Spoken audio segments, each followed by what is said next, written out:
Ó, segunda tentativa. Nós vai tentar de novo.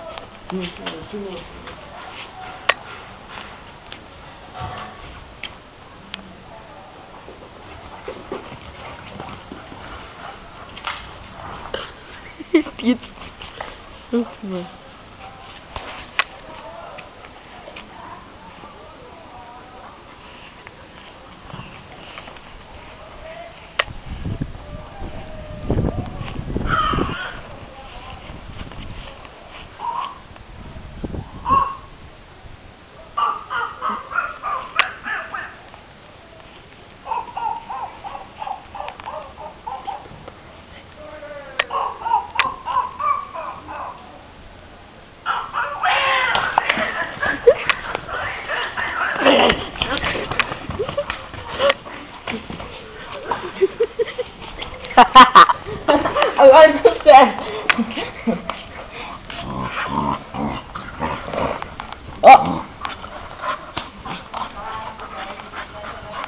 Ó, vai estar no YouTube esse vídeo. Se vocês quiserem aprender como se faz o cachorro brincar com isso, que é uma brincadeira, ó, só deixar, curte aqui o link aqui embaixo e deixa um inscrito aí, só pra gente ficar sabendo.